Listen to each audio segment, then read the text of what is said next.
No universo do Cisco SI, a gente sabe que o isolamento entre tenants é a regra de ouro. Mas e quando a gente precisa que eles conversem? Como é que se conecta dois mundos que, em tese, são paralelos de um jeito seguro, controlado? Pois bem, a resposta está no recurso que é super poderoso, mas que, nossa, muitas vezes é mal compreendido: os contratos importados. E é exatamente isso que vamos desvendar hoje. Essa citação da nossa fonte é o ponto de partida perfeito, porque ela resume, sabe, a gravidade do que estamos fazendo. Pense bem, não se trata só de conectar HIT. A gente está intencionalmente quebrando a barreira mais fundamental do ACI. É uma manobra poderosa, com certeza, mas que exige uma precisão quase cirúrgica para ser feita do jeito certo. E esse aqui é o nosso roteiro. Primeiro, vamos entender por que essa tal fronteira sagrada existe. Depois, vamos descobrir o aperto de mão digital que nos permite cruzar essa fronteira. Aí, a gente cobre as regras de ouro que não podem ser quebradas de jeito nenhum.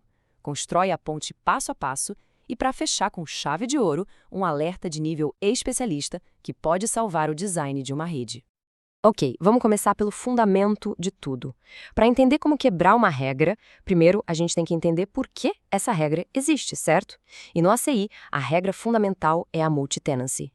O ACI foi construído com a multi-tenancy no seu DNA. Imagina só, poder hospedar vários clientes ou departamentos diferentes como finanças e engenharia na mesma infraestrutura física. E deixar que eles usem os mesmos IPs, as mesmas VRFs, sem que um sequer saiba que o outro existe. São literalmente universos paralelos. Isso garante segurança e evita qualquer tipo de conflito. É o isolamento total como ponto de partida. Então, beleza. Como é que a gente fura essa bolha de isolamento de um jeito seguro? É exatamente aqui que entram os contratos importados. Eles são um mecanismo controlado, sabe? O aperto de mão digital que permite essa comunicação específica e totalmente autorizada. Este slide mostra uma diferença que é crucial entender. Usar o Tenant Common é como ter um pai benevolente que oferece serviços tipo DNS ou autenticação para todos os filhos de forma automática. Já os contratos importados são um acordo direto de igual para igual, um peer-to-peer entre dois tenants. O tenant A precisa explicitamente oferecer e o tenant B precisa explicitamente aceitar. Não tem nada implícito aqui. A lógica por trás disso é tipo uma dança de 4 passos, bem coreografada. O provedor começa criando e oferecendo o contrato, daí ele exporta, que é como colocar esse contrato numa vitrine para um consumidor específico. O consumidor, por sua vez, importa, trazendo sua oferta para dentro do seu próprio ambiente e, finalmente, ele consome, aplicando essa permissão a um grupo específico de aplicações. Parece simples, mas, como a gente vai ver, os detalhes fazem toda a diferença. E por falar em detalhes, essa próxima parte é, talvez, a mais importante de todas. Sem cumprir essas duas regras, o processo todo vai falhar. Não importa o quão perfeita seja a configuração do contrato. São só 2 regras, mas elas são inegociáveis.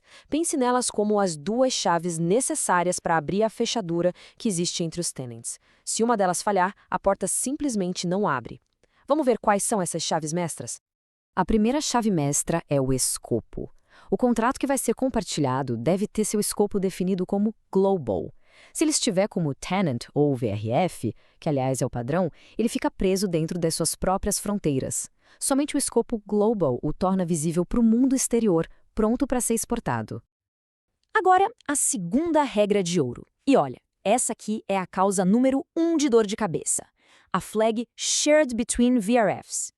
Como os tenants geralmente estão em VRFs diferentes, pense nelas como tabelas de roteamento virtuais e isoladas, a gente precisa vazar as rotas entre eles.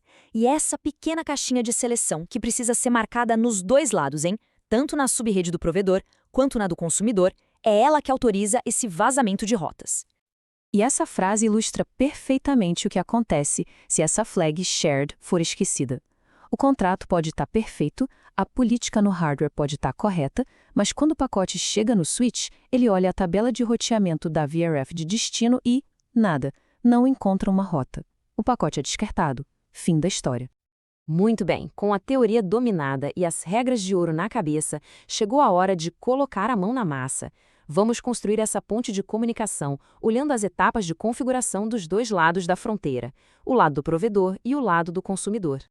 Vamos começar pelo lado do provedor. O processo é bem metódico. Primeiro se cria o contrato como se faria normalmente. O passo 2 é aquele crucial que já falamos, mudar o escopo para global. Sem isso, nada feito. Depois se cria um objeto de exportação, que funciona como um convite formal. E por fim, esse convite é vinculado ao contrato e, o mais importante, define-se exatamente qual tenant vai ter permissão para aceitar. Agora, vamos para o lado do consumidor.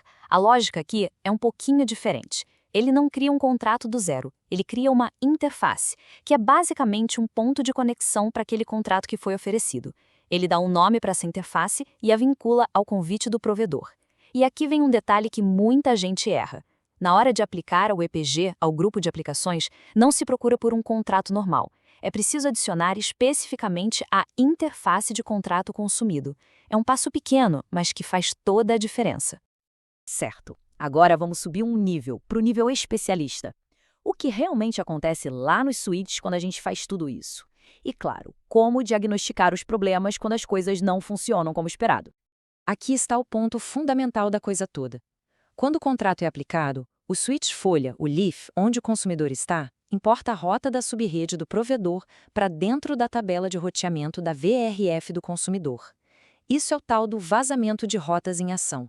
E isso consome recursos de hardware, mais especificamente, espaço na tabela de roteamento L3. E isso nos leva a um alerta de design crítico. Pense num cenário bem comum, um tenant central de serviços compartilhados que precisa falar com centenas de outros tenants. Cada contrato importado vai adicionando uma rota na VRF central. Se isso não for planejado com muito cuidado, pode-se literalmente esgotar a tabela de roteamento do hardware, causando uma falha catastrófica. É um lembrete importante de que toda abstração de software tem um custo no hardware. E se a comunicação não funcionar, a dica é seguir esta ordem. Primeiro, sempre, verifique as rotas na VRF do consumidor. Se a rota para o provedor não estiver lá, o problema quase certo são as flags shared. Se a rota existe, o próximo passo é checar se o contrato está com o status resolved. Se não estiver, pode ser que o contrato original tenha sido alterado ou até excluído. Por último, para os mais avançados, dá para verificar as zoning rules no hardware para ver a política que foi de fato programada. Para a gente resumir tudo, a melhor analogia é essa. Cada tenant é um país com fronteiras fechadas. O contrato importado é o visto de passaporte oficial que permite a uma aplicação específica cruzar a fronteira para acessar um serviço específico. E nada mais. É basicamente um controle de migração para os dados. E com isso, a gente fecha a nossa análise. A pergunta que fica no ar é: agora que se entende como emitir esses passaportes digitais, quais novas possibilidades de colaboração e integração entre diferentes áreas de negócio podem ser habilitadas na sua infraestrutura? As possibilidades de verdade são enormes.